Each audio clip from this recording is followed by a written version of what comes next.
Mischief, रिष्टि। रिष्टि क्या है, इसके आवश्यक तत्व क्या है, रिष्टि कब कारित मानी जाती है, क्या किसी अचल संपत्ति की भी रिष्टि कारित की जा सकती है, क्या रिष्टि में संपत्ति का नष्ट किया जाना आवश्यक है या किसी दूसरे रूप में भी रिष्टि कारित की जा सकती है, और रिष्टि से इसी तरह से संबंधित दूसरे जो प्रश्न हैं उनकी चर्चा करेंगे हम लोग केस लॉ के साथ और उदाहरणों के साथ। तो आज की इस वीडियो में आप देख रहे हैं दृष्टि, मैं पवन। तो सबसे पहले यदि रिष्टि की बात की जाए कि रिष्टि क्या है, तो आपने किसी दूसरे की संपत्ति को नष्ट कर दिया या स्वयं अपनी ही संपत्ति को आपने नष्ट कर दिया, तो इसी बात को हम रिष्टि कहते हैं। और जैसा कि मैंने कहा कि हर हाल में नष्ट ही किया जाना आवश्यक नहीं है और दूसरे रूप से भी रिष्टि कारित की जा सकती है। तो जैसे आप जा रहे हैं, किसी के गमले को आपने पटक दिया, उसका गमला टूट गया, आपने अपने सहपाठी का पेन तोड़ दिया, आपने सहपाठी का मोबाइल गिरा दिया, टूट गया, तो ये सब रिष्टि है। और इसमें आपको दिख रहा है कि सामान नष्ट हो रहा है, नुकसान हो रहा है, नुकसान पहुंच रहा है सामान को, यानी टूट रहा है और ख़राब हो रहा है। और जैसा कि मैंने कहा कि हर हाल में टूटना या नष्ट होना आवश्यक नहीं है, दूसरों रूपों में भी रिष्टि कारित की जा सकती है। तो उसके भी उदाहरण अभी हम लोग देखेंगे आगे चल करके। तो यदि इसकी डिफिनेशन की बात की जाए तो किसी व्यक्ति की किसी सामान को नष्ट कर देना, तोड़ फोड़ देना या उसे क्षति पहुंचाना, इसी बात को हम लोग रिष्टि कहते हैं। और इसे बीएनएस की धारा 324 में बताया गया है। तो बीएनएस की धारा 324 में इसे किस रूप में परिभाषित किया गया है, तो यदि हम सामान्य रूप से कहें तो ये किसी व्यक्ति के अगेंस्ट भी कारित किया जा सकता है, किसी गांव, समाज, पूरे मोहल्ले के विरुद्ध भी कारित किया जा सकता है। आवश्यक नहीं है हर हाल में किसी पर्टिकुलर पर्सन के अगेंस्ट ही रिष्टि कारित की जाए। और ये भी आवश्यक नहीं है कि ये स्वामी को ही कारित किया जाए, यानी जो व्यक्ति कब्जे में है उसके विरुद्ध भी कारित किया जा सकता है।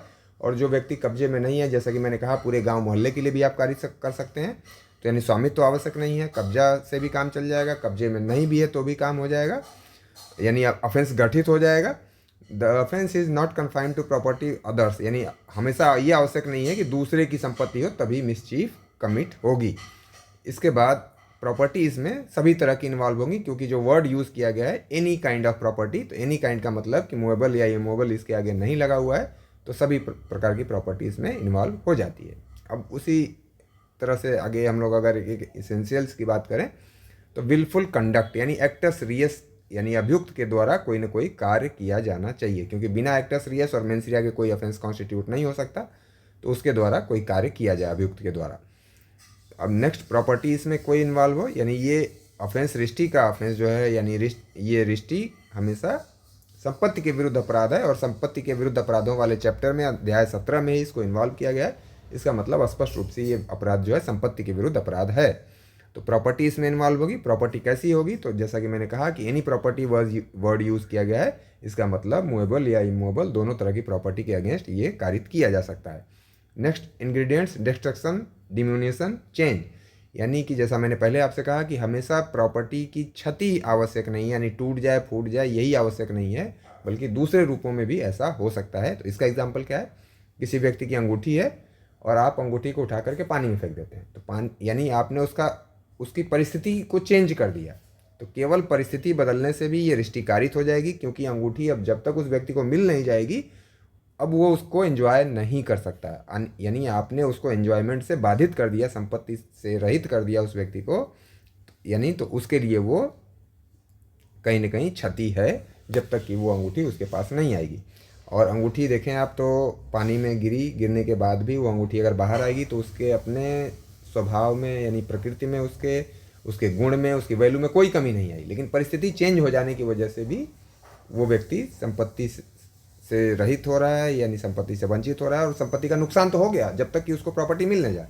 तो इस रूप में उसका केवल स्थान परिवर्तन या उसके परिस्थिति को चेंज कर देना भी हो गया। अब इसकी वैल्यू को आप घटा रहे हैं, परिवर्तन कर रहे हैं। यहाँ और क्या मतलब हो गया कि आटा है, आटे में आपने थोड़ा सा बालू डाल दिया, अब आटा खराब नहीं हुआ, उसके गुणधर्म में कोई परिवर्तन नहीं आया, लेकिन उस बालू की वजह से जब आप खाएंगे तो आपके दांत में किरकिरी होगी, तो यानी अब आप उसकी उपयोगिता को घटा दिया गया।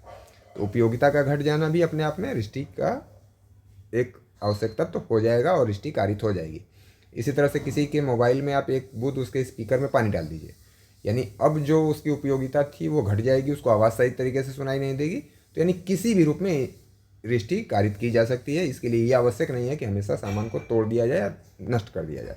किसी का गमला तोड़ दें आप, किसी की पेन तोड़ दें, किसी के मोबाइल में पानी डाल दें, किसी के सफ़ेद अच्छा शर्ट पहन करके वो व्यक्ति आता है को अच्छा सा नया सा, आपने थोड़ा सा स्याही छिड़क दिया।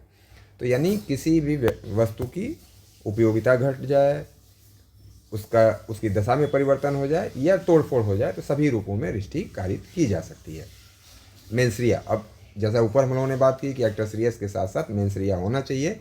यानी ये जो ऊपर हम लोगों ने कार्यों की बात की, ये सभी कार्य आशय पूर्वक किए जाएं या इस ज्ञान के साथ किए जाएं कि मेरे कार्य से किसी संपत्ति में नुकसान हो सकता है या संपत्ति का नुकसान हो सकता है। तो जब तक आशय पूर्वक आप कार्य नहीं करेंगे या ये ज्ञान रखते हुए कार्य नहीं करेंगे, तब तक रिष्टि कारित नहीं होगी। यानी केवल उपेक्षा से ही रिष्टि कारित नहीं होगी। मान लीजिए एक व्यक्ति अपने कार की धुलाई कर रहा है, आप बगल से गुजर रहे हैं, आपके ऊपर गंदा पानी का छींटा आ जाता है, तो उस व्यक्ति का आशय आपके कपड़े को गंदा करना नहीं था, तो वो व्यक्ति रिष्टि के लिए लायबल नहीं होगा जब तक कि उसने जानबूझ करके अच्छा फला आ रहे हैं, अब मैं अपनी गाड़ी धुलने के बहाने इनके कपड़े पे कीचड़ फेंक देता हूँ, तो ऐसा वो जानबूझ के कर रहा होगा तो रिष्टि के लिए लायबल होगा वो, अदरवाइज वो रिष्टि के लिए लायबल नहीं होगा।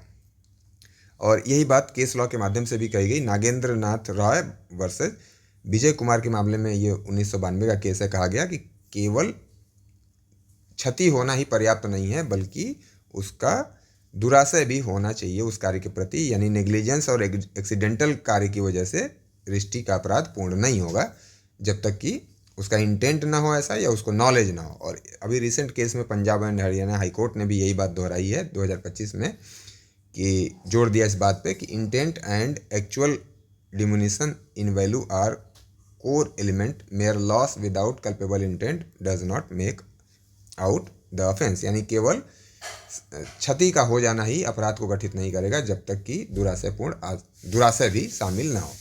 अब और दूसरे केस लॉस की बात की जाए तो Indian oil corporation versus NEPC India limited का ये 2006 का केस है। और इसमें हुआ क्या था कि इंडियन ऑयल कॉरपोरेशन ने ऑयल की फ्यूल की सप्लाई की थी और इस कंपनी ने इंडियन ऑयल को पे नहीं किया, तो इस वजह से इसको अपना एयरक्राफ्ट जो है एक तरह से गिरवी रखना पड़ा है इंडियन ऑयल के पास।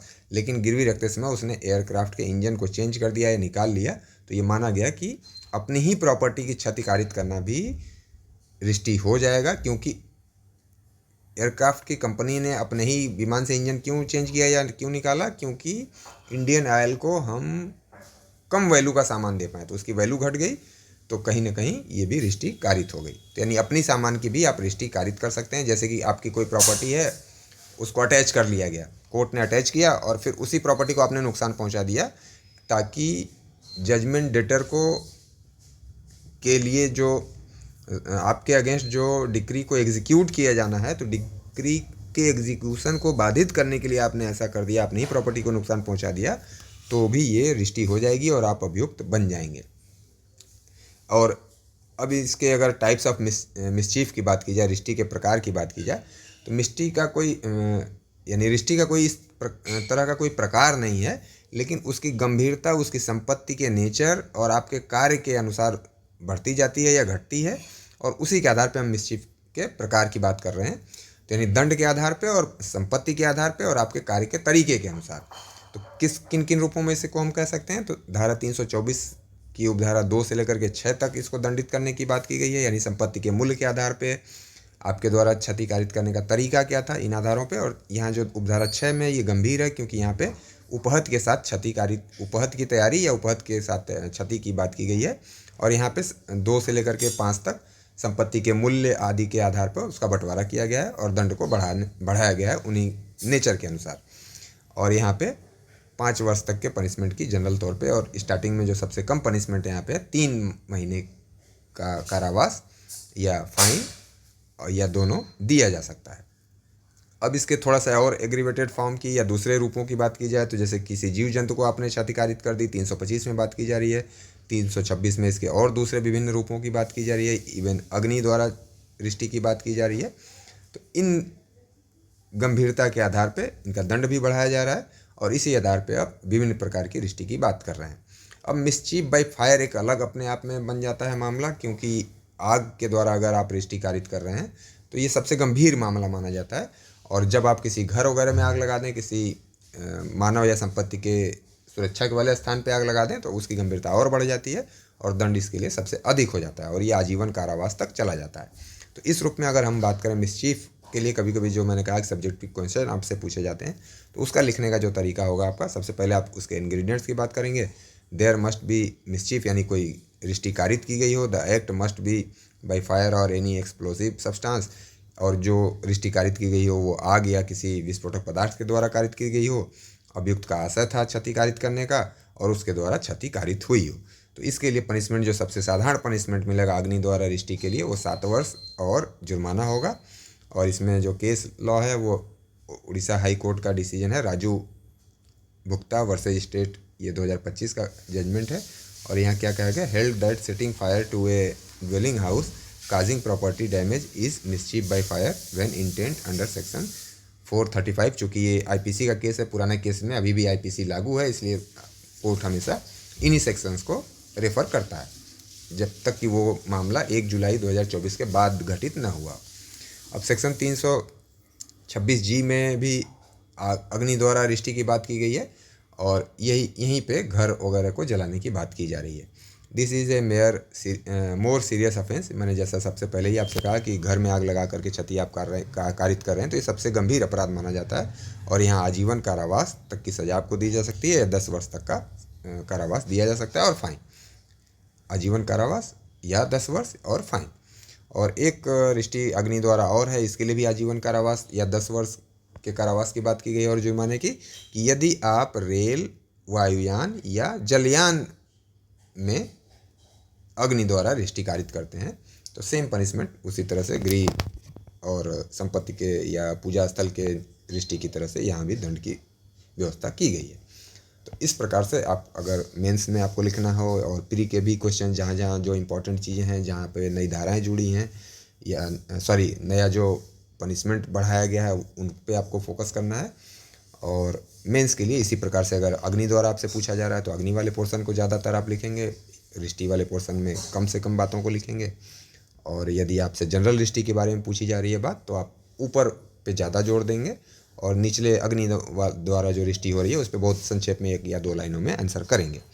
तो ये वीडियो अगर आपको पसंद आया हो तो आप चैनल को सब्सक्राइब कर लें ताकि इस तरह के वीडियो आपको आगे भी मिलते रहें। चैनल को आप लाइक करें, शेयर करें और इस वीडियो के प्रति कोई सुझाव हो आपका तो वो भी दे सकते हैं। आगे किस तरह का वीडियो आप देखना चाहते हैं उस बारे में भी आप अपनी डिमांड चैट के माध्यम से बता सकते हैं ताकि मैं प्रयास करूंगा कि आगे उस तरह का वीडियो आपको मिल सके। धन्यवाद।